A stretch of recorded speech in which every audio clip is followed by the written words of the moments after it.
할렐루야. 성도님들, 구독자님들 은혜 많이 받으세요.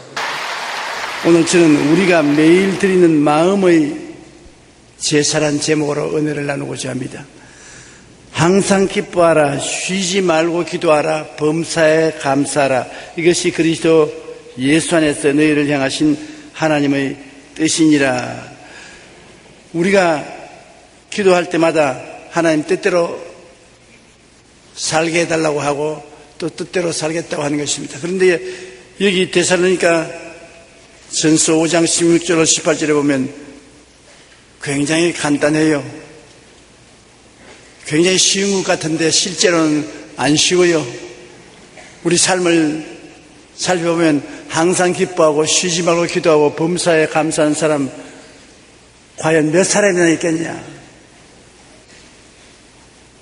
그래 제가 하나님께 이렇게 아뢰었습니다. 하나님, 항상 기뻐하고 쉬지 말고 기도하고 범사에 감사하는 사람 몇 사람이나 있겠습니까? 왜 이 말씀을 하십니까?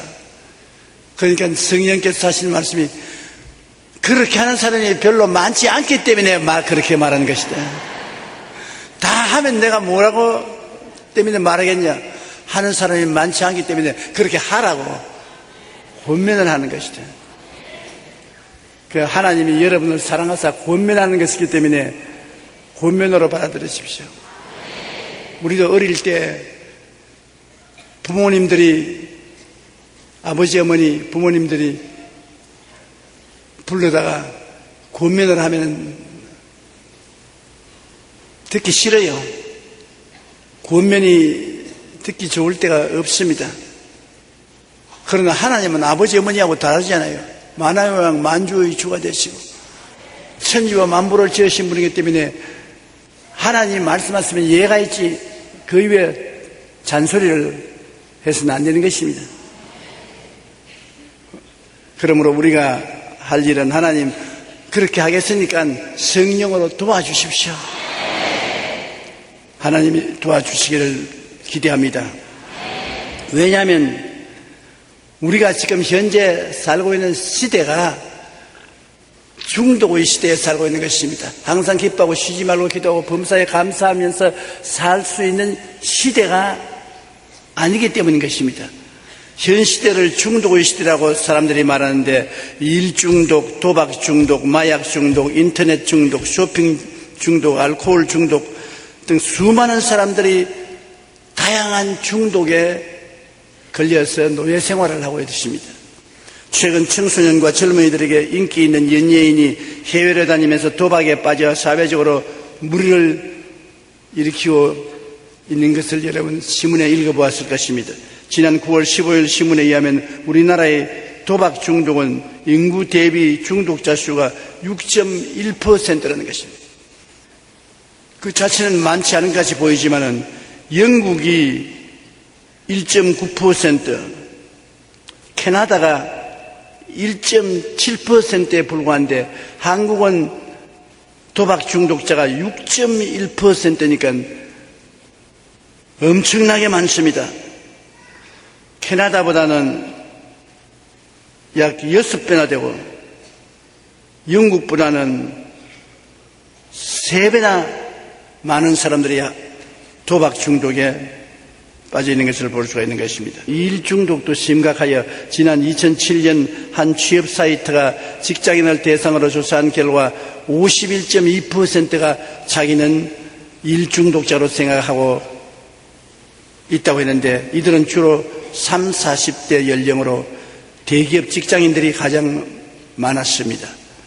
오늘날의 이러한 중독 현상과 관련하여 중세의 신학자인 토마스 아퀴나스의 말은 매우 의미가 깊습니다. 그는 이렇게 말했습니다. 사람은 기쁨 없이 살 수가 없습니다. 그래서 진정한 영적인 기쁨이 없는 사람은 세속적인 쾌락에 중독이 됩니다. 사람이 이 세상에 삶의 의미와 가치와 기쁨이 있어야 되는 것입니다.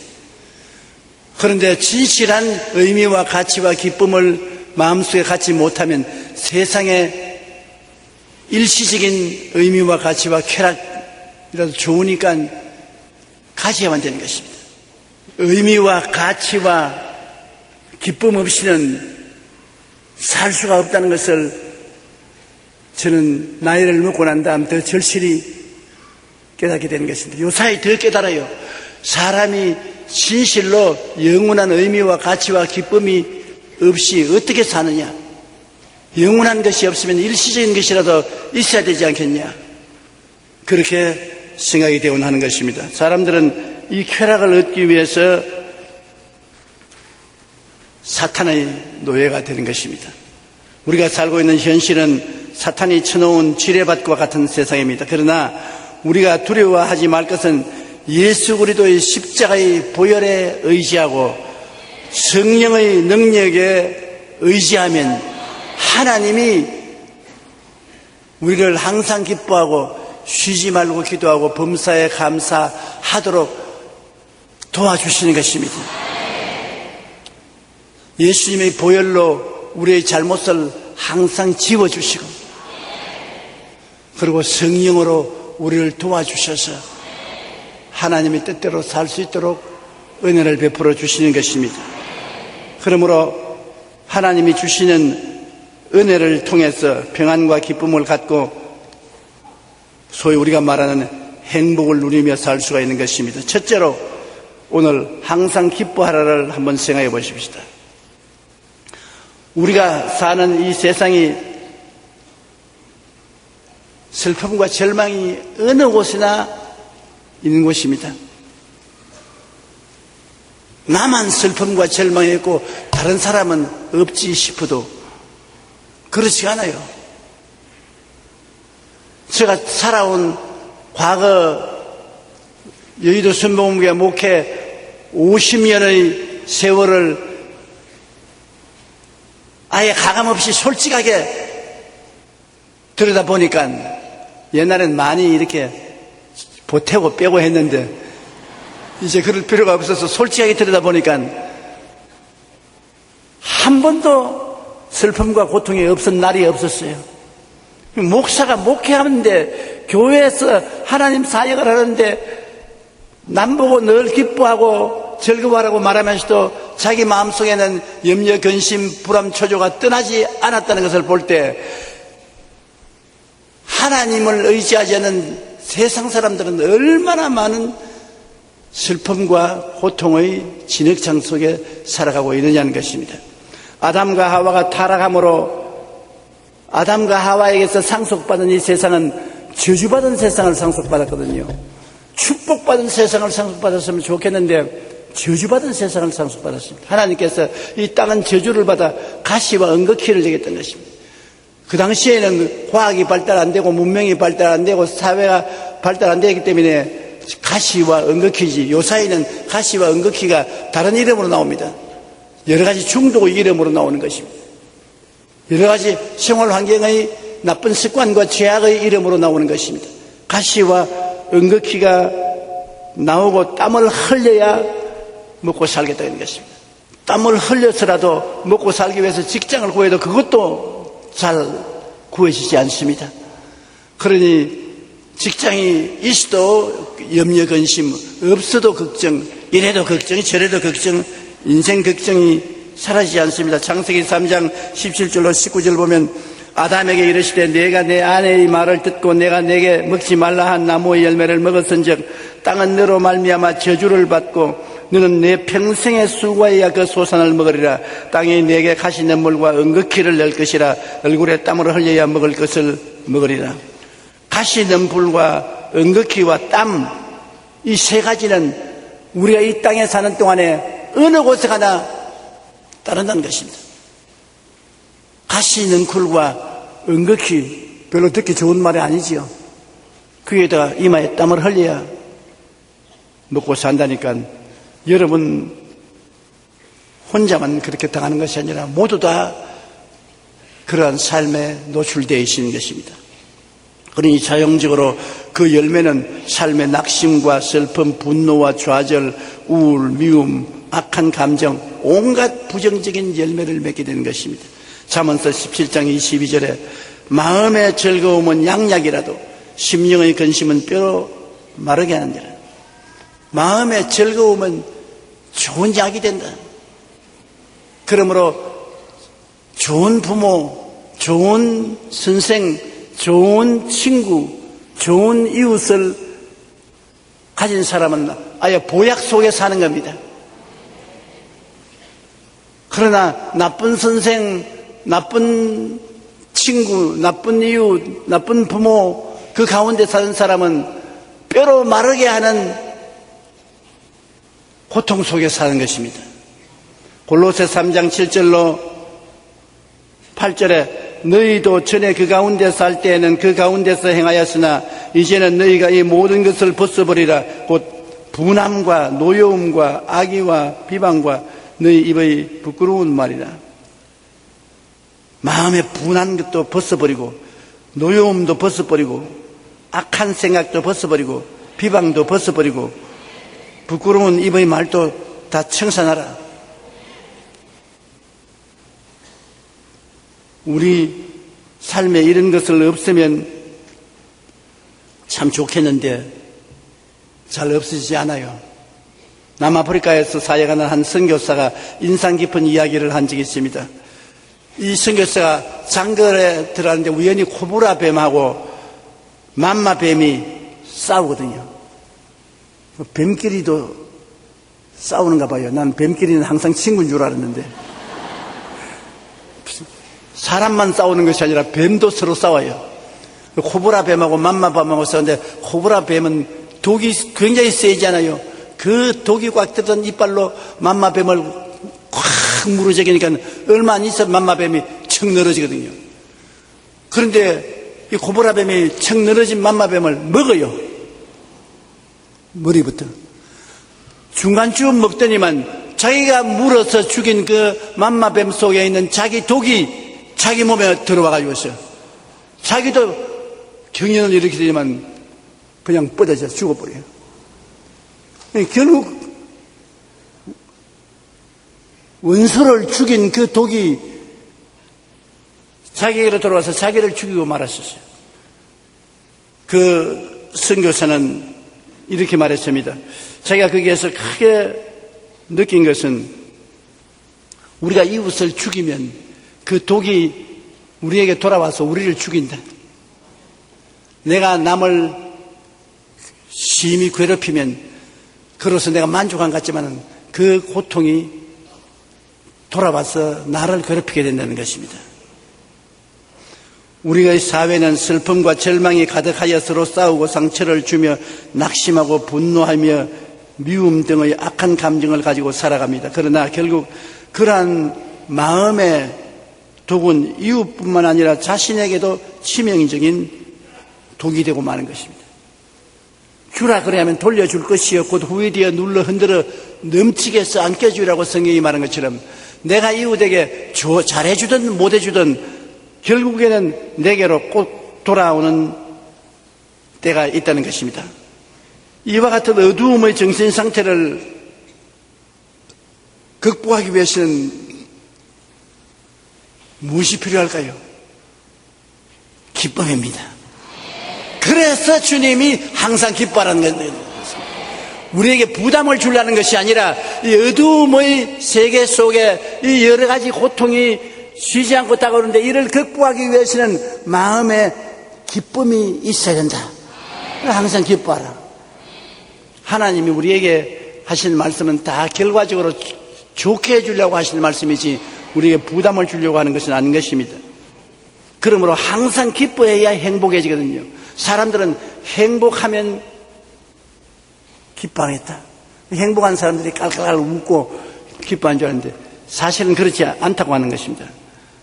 행복하기 때문에 기쁜 것이 아니라 기쁘기 때문에 행복하다는 것입니다. 자꾸 웃는 사람이 결과로 행복해지지 행복하기 때문에 웃지 않는다는 것입니다. 그러면 오늘부터 여러분 행복하기를 기다리지 말고 아예 교회에서 예배드리고 나가면서 웃기 시작하십시오.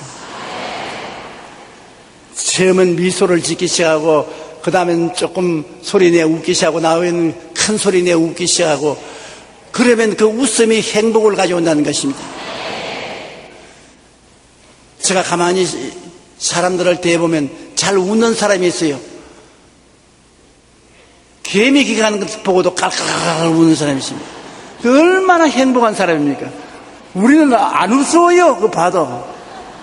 그 좀 웃으면 좋겠는데 안 웃거든요. 우리는.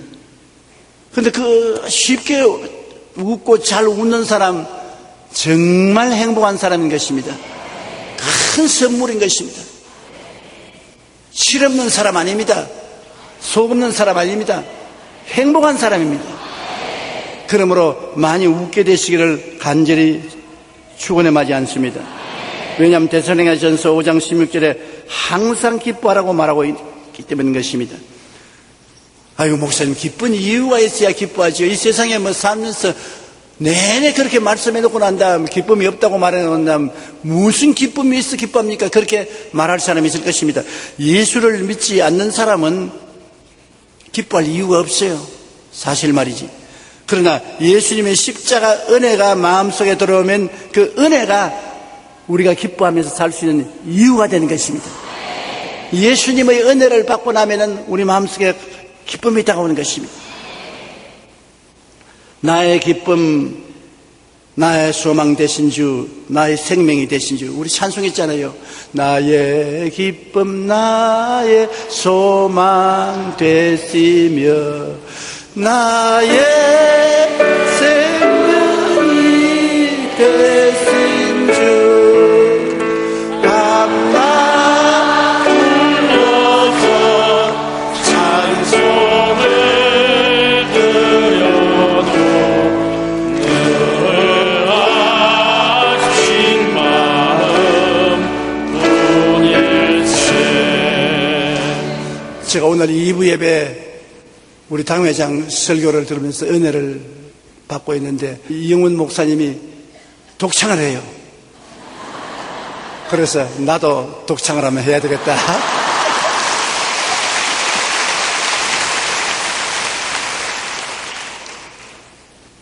우리가 기쁨과 소망과 생명을 은혜로 받기 때문에 항상 기뻐하라고 말씀하신 것입니다. 우리 주님께 나오면 주님이 은혜는 값없이 주는 것인데 값없이 우리에게 주님이 당신이 가지고 있는 기쁨을 주셔요. 당신이 가지고 있는 소망을 주시고 생명을 주셔요. 요한복음 15장 11절 우리 다 같이 한번 읽어보십시다. 내가 이것을 너희에게 이름은 내 기쁨이 너희 안에 있어 너희 기쁨을 충만하게 하려 함이라. 보십시오. 주님이 가지고 있는 기쁨을 우리에게 주시겠다는 것입니다. 은혜로 주시겠다. 그러므로 예수 믿는 사람만이 기뻐할 수 있는 이유가 있는 것은 예수님이 가지고 있는 기쁨을 우리에게 나누어 주시겠다고 하니까 우리가 기뻐질 수밖에 없어요. 우리에게는 기쁨이 없으니까요. 그러므로 우리는 주님께 나왔을 때 주님의 기쁨을 내 마음속에 오늘 또 주시옵소서 구할 수가 있는 것입니다. 그러므로 우리는 예수님의 은혜를 항상 생각하고 예수님의 은혜가 내게 넘쳐날 것을 꿈꾸고 예수님의 은혜가 내 속에 들어와서 기적을 행할 것을 믿고 예수님의 은혜가 나와 같이 있다고 입으로 시인하는 여러분 되시기를 주님 이름으로 축원합니다. 우리가 마음속에 이 여러 가지 이유로 기뻐하기로 결심을 해야 되는 것입니다. 내가 결심할 도리밖에 없어요. 빌립보서 4장 4절에 주 안에서 항상 기뻐하라. 내가 다시 말하노니 기뻐하라. 하나님 명령이 아닙니까? 항상 기뻐하라. 내가 다시 말하니 기뻐하라. 하박국 3장 17절로 18절에 비록 무화과 나무가 무성하지 못하며 포도나무에 열매가 없으며 감람나무에 소출이 없으며 밭에 먹을 것이 없으며 우리의 양이 없으며 외양간에 소가 없을지라도 나는 야훼로 말미암아 즐거워하며 나의 구원의 하나님으로 말미암아 기뻐하리라.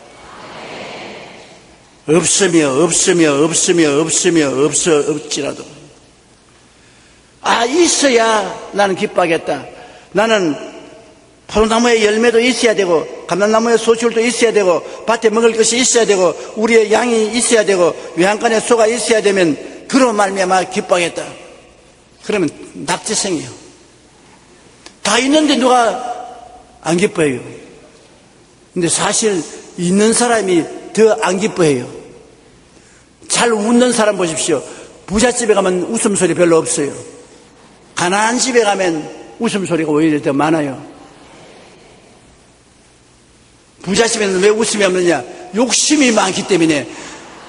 가슴 속에 욕심이 꽉 차서 심술만 나오지 기쁨이 안 나오죠. 그러나 가난한 집은 아무것도 없으니까 이판저판 웃을 판입니다.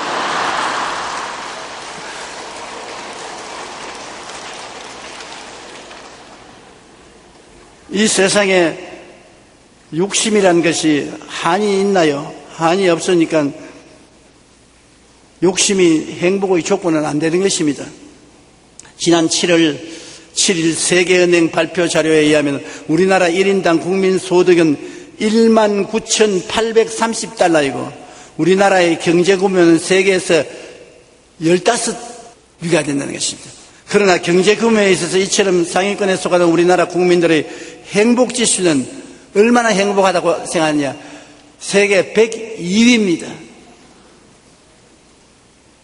근 2만 불이나 수입이 있고 세계 15위로 경제 규모가 있는 우리가 행복지수는 100이 넘어서 102위로 떨어진 것입니다. 최근 삼성경제연구소는 성균관대학과 함께 한국인이 생각하는 행복 조건에 대해 연구조사를 했습니다. 그 결과 우리나라 사람들이 행복의 조건으로 뽑은 것은 다음과 같습니다. 여러분 생각과 한번 비교해 보십시오.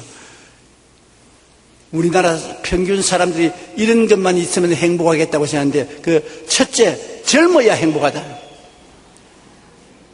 저처럼 주름살이 없어야 행복해요. 그런데 요사이 거울을 들어보니까 목에 주름이 상당히 깊어요.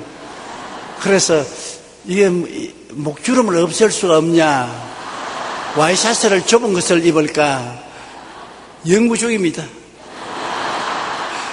저도 목에 주름이 없으면 좀 더 행복해질 것 같아요. 둘째로 남보다 잘 살아야 행복하다. 서로 못 살아도 못 사는 사람끼리 견주어서라도 우리 집이 좀 잘 산다 그래야 행복하다고 느낀다는 것이 한국 사람의 심정이라는 것입니다. 셋째, 많이 배워야 한다. 많이 배워야 행복하다. 아는 소리 하나만 다 많이 배우기 원하지요. 넷째, 사회에 대한 신뢰감이 높아야 한다. 다섯째, 종교 행사에 자주 가야 한다. 여섯째, 가족과 여가를 중시해야 한다. 일곱째, 결혼 유무는 행복과 관계없다. 우리 한국 사람은 결혼해도 좋고 안 해도 좋다. 결혼 유무는 행복과 관계가 없다는 것입니다. 그러므로 나는 결혼 안 했기 때문에 안 행복하다 그렇게 생각하지 마세요. 결혼 안 해나 하나 행복하고는 관계가 없다는 게 관계없는 줄로 생각해야죠. 성경에는 여하간 하나님이 기쁨을 주실 터이니까 하나님이 은혜를 받아서 항상 기뻐하라고 말하는 것인 것입니다. 조건을 따라서 기뻐하려면 끝이 없어요. 무조건하고 은혜로 주님 앞에 나와서 기도하면 주님이 기쁨을 주신다는 것입니다. 윌리엄 제임스도 우리는 행복하기 때문에 웃는 것이 아니고 웃기 때문에 행복하다고 말했습니다. 기쁨꽃이라는 시를 지은 분이 계세요. 우리가 어두움의 정신 상태를 극복하기 위해서는 밝은 심정인 기쁨이 절대적으로 필요한데요. 이혜인님이 기쁨꽃이라는 시를 지어서 내놓았는데 그걸 보면 우리가 기쁨을 누리기 위해서 어떻게 해야 되는지 상당히 알 수가 있어요. 여러분도 잘 아시다시피 시란 것은 참 꼬불꼬불해서 무슨 소리 하는지 알기가 힘이 듭니다. 그러나 좀 마음에 문학적인 소질이 있는 사람은 깨달을 수가 있어요. 여러분 문학적 소질이 있는지 없는지 한번 보십시다. 한 번씩 욕심을 버리고 미움을 버리고 노여움을 버릴 때마다 그래 고개 끄덕이며 순한 눈길로 내 마음에 피어나는 기쁜 꽃, 맑은 꽃. 어떻다고요? 마음의 욕심도 버리고 미움 버리고 노염 버리고 할 때 기쁜 꽃 맑은 꽃이 마음에 피어오른다는 것입니다. 한 번씩 좋은 생각하고 좋은 말하고 좋은 일을 할 때마다 그래 환히 웃으며 고마움의 꽃을 달고 내 마음 안에 피어나는 기쁨 꽃 밝은 꽃, 한결같은 정성으로 기쁨 꽃 피워내며 기쁘게 살아야지. 사랑으로 가꾸어 이웃에도 나누어 줄 열매도 맺어야지. 우리는 늘 예수님의 은혜에 감사드리며 기뻐하기로 결심하십시다. 아예 오늘 우리 모여서 예배 드리는 김에 결심합시다. 옆에 있는 분들에게 입으로 한번 시인하십시다. 기뻐하면서 삽시다.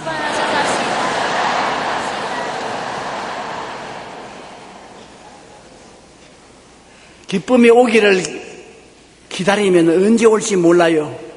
하나님 앞에서 우리가 은혜로 기쁨을 받아서 누리기 시작해야지요. 검은 머리 백발되기 전에 기쁨을 가지고 즐겁게 살다가 가야지요. 한평생 짧은 세월에 기쁨이 없이 살다 가는 것은 너무 불쌍한 것입니다.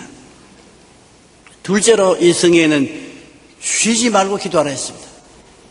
이것 또한 굉장히 힘든 요구입니다. 그냥 기도하라면 좋겠는데 쉬지 말고 기도하라. 이거 뭐 밤낮 쉬지도 못하고 늘 기도만 하라는, 어떻게 쉬지 왜 말고 기도하냐. 왜 쉬지 않고 기도하기가 힘드냐면 이번 추석에 텔레비를 보니까 전부 오락 프로그램이에요. 기도하고는 상관이 없어. 전부 세속적인 오락 프로그램이에요. 그리고 많은 모임들이 기도 없는 모임들입니다. 모여가지고서 친구들 만나고 친척들 만나고 하는 것들 별 기도하려고 생각 안 하고 그냥 안부 묻고 즐거워하고 기뻐하고 음식 나눠 먹고, 어떤 때는 모임에는 기도하는 것을 부끄럽게 생각하고, 하나님이 없다는 인본주의자들은 오히려 하나님을 대적하는 것입니다.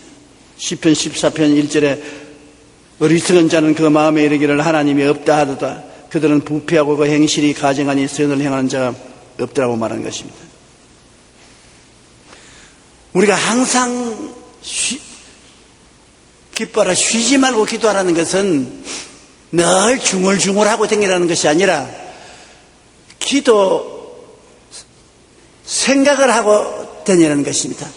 마음속에 말을 안 하더라도 마음 생각 속에 늘 기도를 생각하고 다녀라. 그러면 거기에 나는 합격할 수 있어요. 저는 중얼중얼 하고는 안 다녀도 마음속에 늘 기도는 생각하고 다니는 것입니다. 기도는 못해도 생각은 해요. 기도해야지.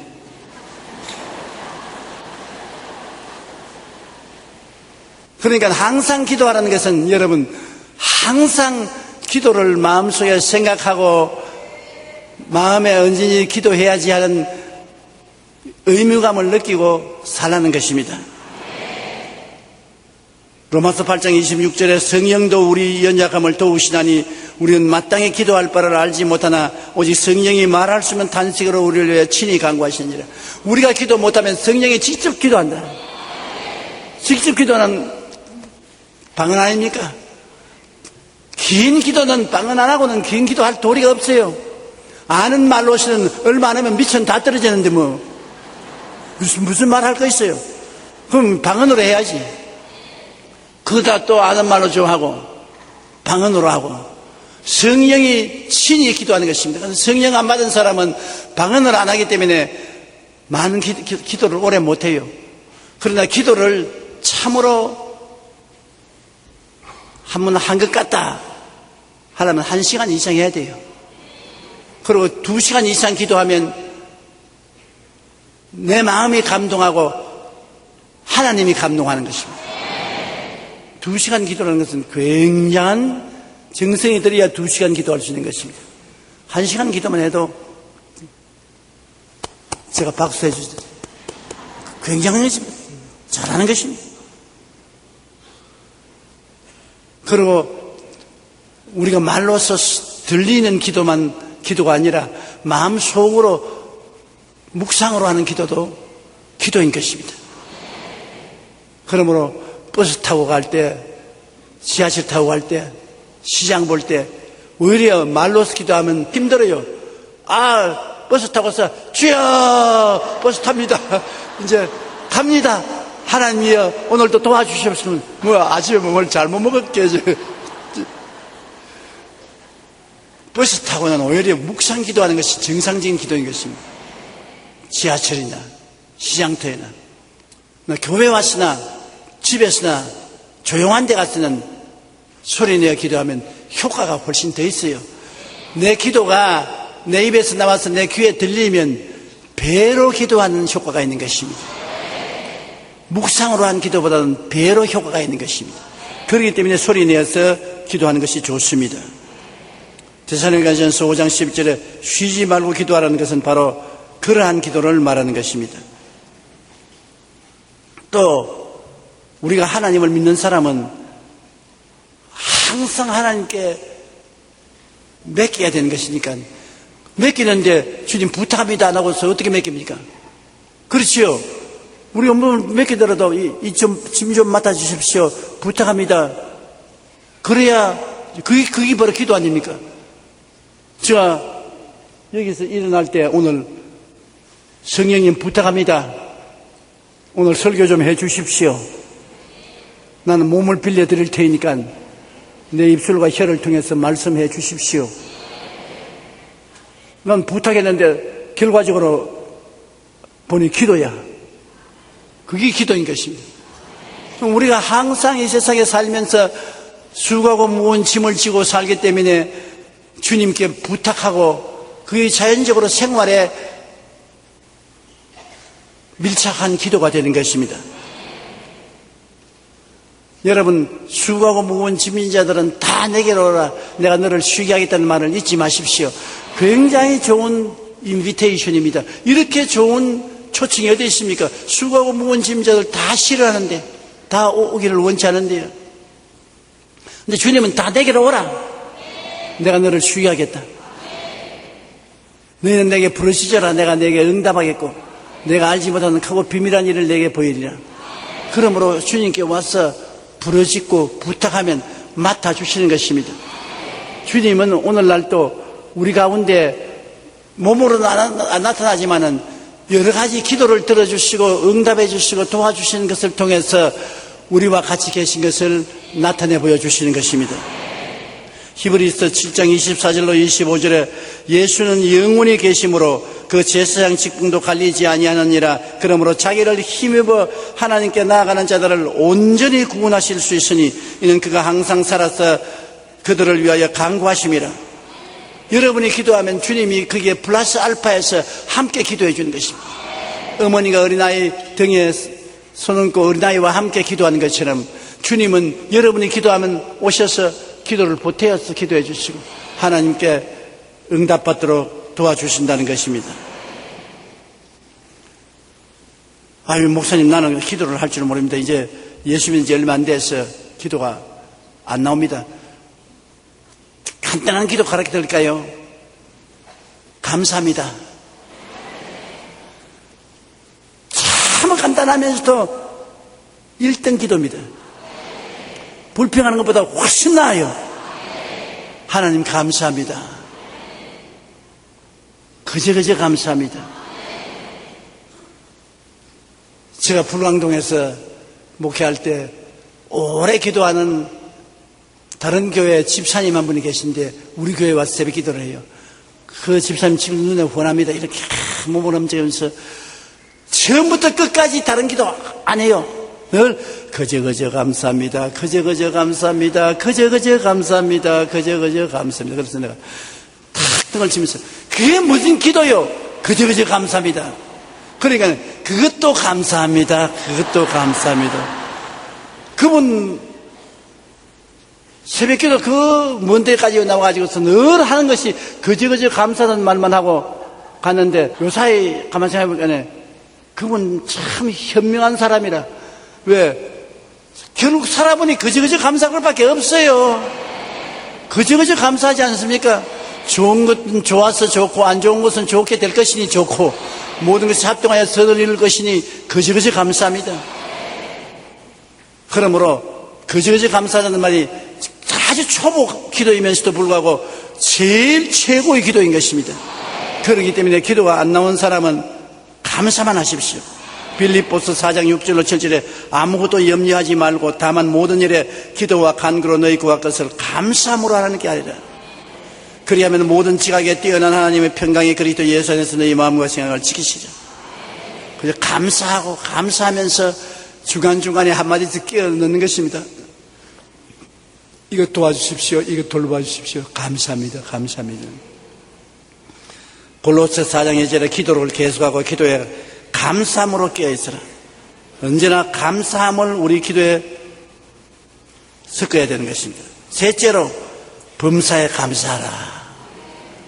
이것도 범사라는 것은 모든 일을 다 말하는 것입니다. 좋은 일은 좋아서 좋고 안 좋은 일은 좋게 만들어 주시거니 좋다고 좋은 일에도 감사하고 안 좋은 일에도 감사하는 거예요. 그런데 이 세상에 살면서 안 좋은 일이 좋은 일보다 많이 다가와요. 끊임없이 염려, 근심, 불안, 초조, 절망하는 일이 다가와요. 그렇기 때문에 안 좋은 일을 당하면 충분히 여러분 토론도 하고 서로 논쟁도 하고 걱정도 하고 결과를 어떻게 마칠까? 감사로 마치면 되는 것입니다. 아버지 토론도 하고 논쟁도 하고 걱정도 했습니다. 그러나 이것이 우리가 할 수 있는 최고의 길입니다. 우리는 이 이상도 못하니까 하나님께 맡깁니다. 하나님 맡아주시옵소서. 감사합니다.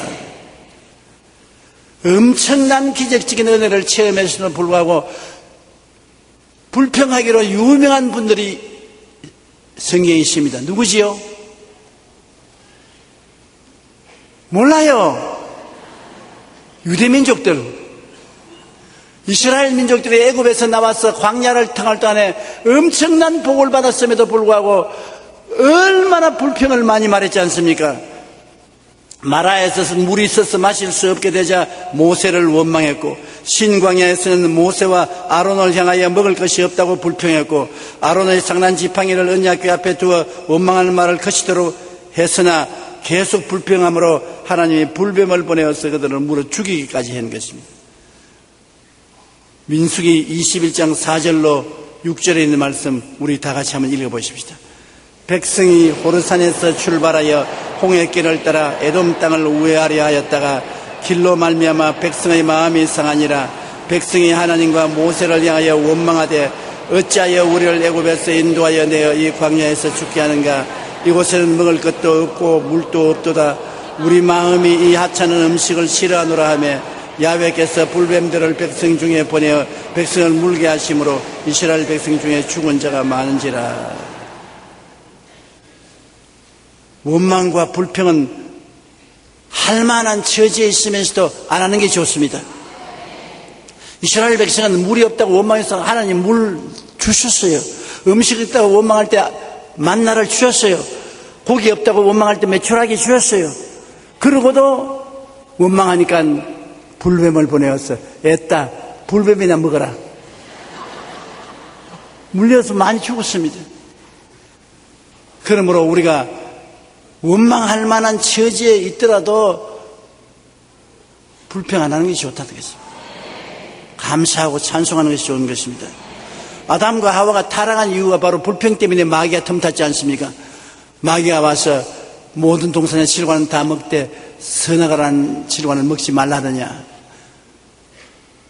아니야, 다 질관을 먹되 선악을 하는 질관을 먹지를 먹는 날에는 하나님 앞에 쫓겨날까 하노라. 아니야. 너희가 먹는 날에는 너희 눈이 밝아 너희가 하나님처럼 된다. 그 원망을 하니까 사탄이 자꾸 꾀에 들어가므로 사탄이 꾀임에 빠져가지고서 선악과를 따먹고 하나님을 배반하게 된 것입니다. 고린도전서 10장 10절에 그들 가운데 어떤 사람들이 원망하다가 멸망시키는 자에게 멸망하였나니 너희는 그들과 같이 원망하지 말자. 원망은 쉽게 합니다. 자식들도 부모에게 쉽게 원망하고, 국민들은 지도자들에게 쉽게 원망하고, 지도자들은 하나님께 쉽게 원망하고, 전부 다 자기가 잘못해놓고 난 다음에 어려움을 당하면 자기보다 위에 있는 사람에게 원망하는 것입니다.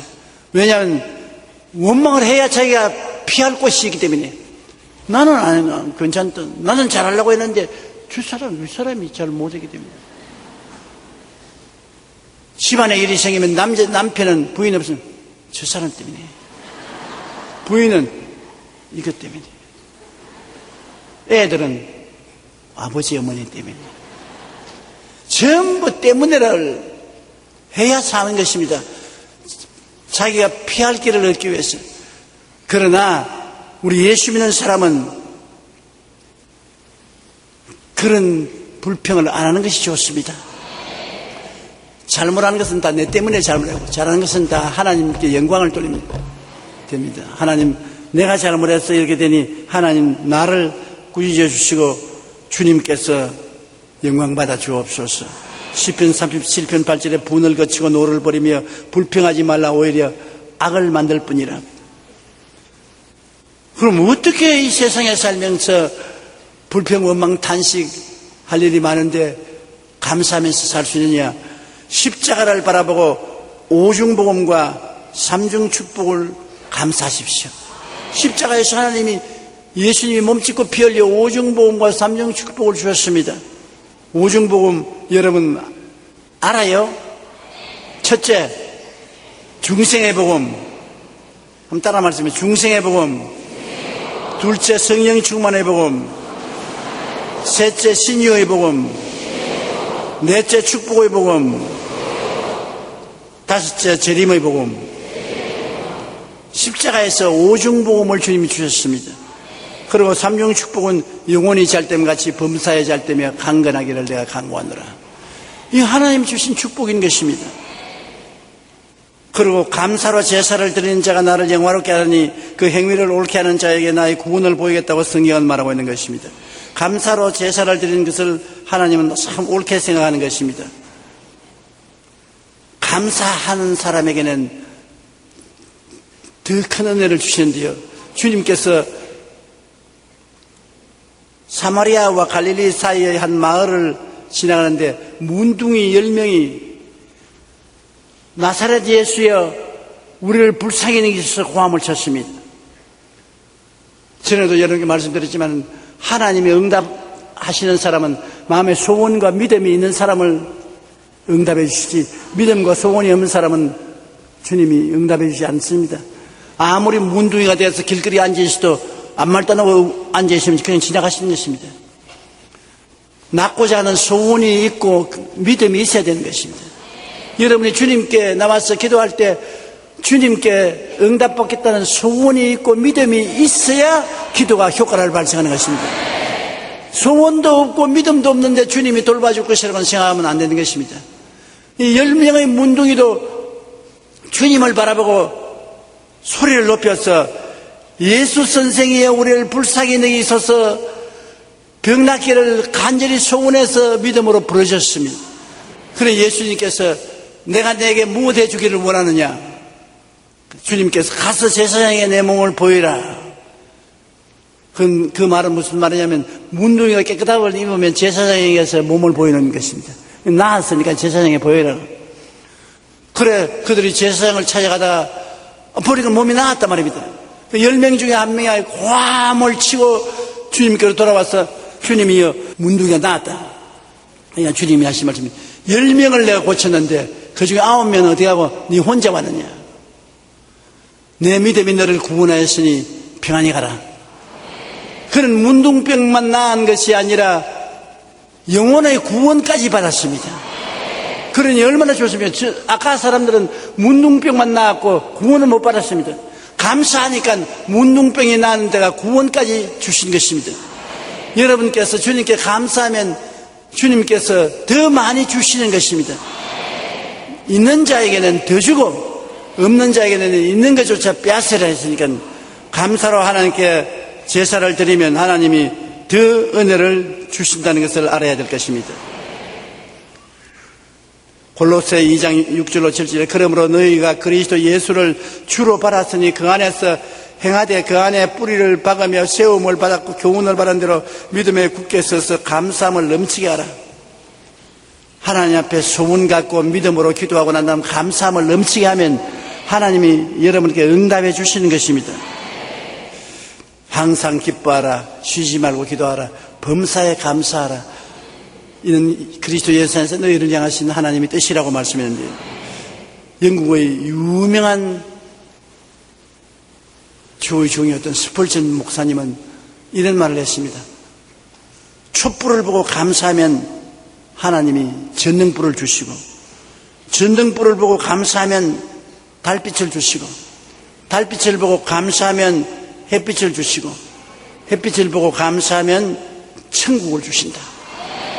하나님은 자꾸 단계를 높이는 것입니다. 원망하고 불평하는 사람에게 축복을 주는 것이 아니라 감사하는 자에게 주님이 점점 더 많이 주시는 것입니다. 항상 기뻐하고 쉬지 말고 기도하며 범사에 감사하면 나와 하나님의 관계가 엄청나게 발전하고 참된 평안과 행복을 그 열매로 거둘 수가 있는 것입니다. 그렇기 때문에 항상 기뻐하지 않기 때문에 주님이 기쁨을 받아서 기뻐하라고 말하고, 쉬지 말고 기도 안 하기 때문에 주님이 쉬지 말고 기도하라고 말하고, 범사에 감사하지 않기 때문에 범사에 감사하라고 말씀하셨으므로 우리가 이 말씀을 우리 삶에 실천해서 큰 은혜와 축복을 받고 살게 되시기를 주님 이름으로 축원합니다. 할렐루야. 아멘. 목사님 감사합니다. 구독과 좋아요는 제작하는 데 힘이 됩니다. 감사합니다.